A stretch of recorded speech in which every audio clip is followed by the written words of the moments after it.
Tokarz, bonjour. Bonjour. Vous êtes le président du conseil régional de l'Ordre des experts comptables de Paris-Île-de-France. Alors la première question qu'on a envie de vous poser, vous qui êtes au contact des entrepreneurs tous les jours, comment vont nos entrepreneurs ? Écoutez, on a eu une année 2012 finalement avec quelques entreprises en difficulté, mais finalement elles ont réussi à passer le cap. Alors les tensions sur 2013, tout le monde est très attentiste là-dessus, puisqu'on se demande comment ça va se passer, puisqu'on a quand même un lot d'entreprises un petit peu à la limite de la difficulté. Donc elles ont réussi à passer 2012 tant bien que mal. On va voir comment se passe 2013. On espère que ça va être mieux qu'en 2012. Mais honnêtement, aujourd'hui, les indicateurs ne sont pas forcément au beau fixe, en France en tout cas. Et donc si on parle plus spécifiquement création, qu'est-ce que ça représente en termes de chiffres sur la région ?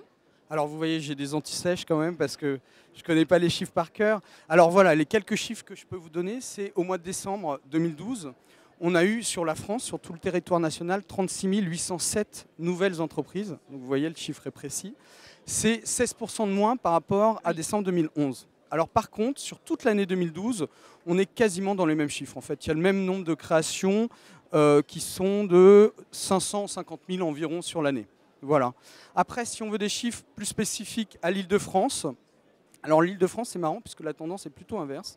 Puisqu'au mois de décembre, donc 2012, on est à 11 400 créations, alors qu'on était à 10 000 en décembre 2011. Donc vous voyez une légère augmentation. Par contre, sur l'année, on a eu 133 000 créations, alors qu'on en avait 134 000 en 2011. Pardon. Donc finalement, des chiffres assez stables.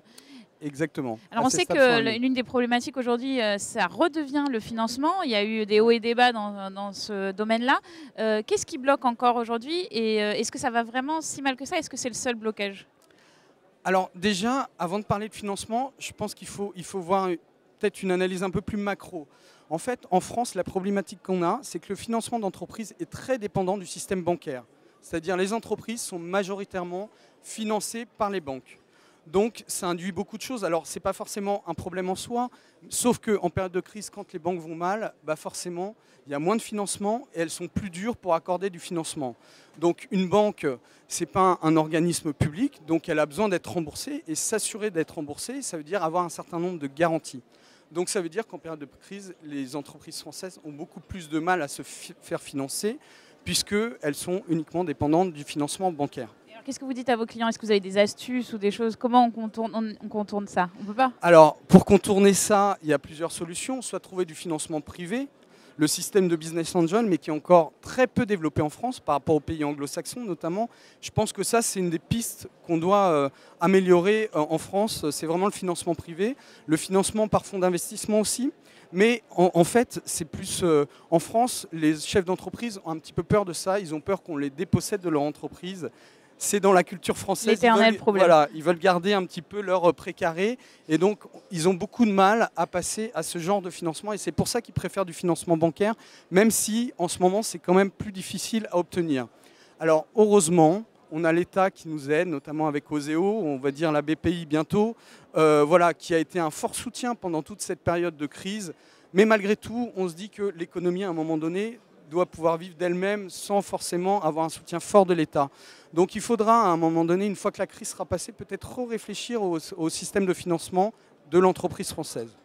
Juste pour terminer, vous m'aviez parlé d'un dispositif d'assurance santé que vous avez créé. Est-ce que vous pouvez nous en dire plus ? Oui, alors surtout, vous le savez, dans la petite entreprise, en fait, la problématique, c'est dès qu'elle est en difficulté, elle n'a plus les moyens de payer des conseils. Or, c'est là où elle en a le plus besoin. Donc on a mis en place une assurance santé entreprise qui permet en cas de difficulté, c'est-à-dire ces difficultés peuvent être déclenchées par le commissaire aux comptes avec une procédure d'alerte, par une convocation devant le juge du tribunal de commerce, etc. À ce moment-là, elle se déclenche et ça permet de payer un certain nombre de conseils, que ce soit expert comptable, avocat, mandataire judiciaire, etc. Et ça lui permet de sortir de difficultés. Mais ça, c'est vraiment dans le quotidien. Nous, experts comptables, on a une problématique quotidienne par rapport à ça. C'est-à-dire qu'à un moment donné, on sait que l'entreprise est en difficulté, on ne va pas être payé. Donc nous-mêmes, on ne fait pas d'humanitaire. On a des salariés aussi à payer. Donc on hésite. Alors bien sûr, on y va. On sait qu'on va renier sur nos honoraires. Mais à un moment donné, quand même, on veut être payé. Et ça, c'est une vraie solution pour aider l'entreprise malgré ses difficultés en fait. D'accord, alors c'est en place, ça va être mis en place comment? Non, c'est en place, c'est en place. D'accord, je demande à mon expert comptable. C'est surtout avec l'assureur. Avec l'assureur, d'accord. Allez voir sur le site du Conseil supérieur de l'ordre, il y a tout le dispositif qui est mis en place. Vous y arriverez parfaitement à voir et à accéder à ce dispositif. À bon entendeur, donc merci beaucoup. Merci.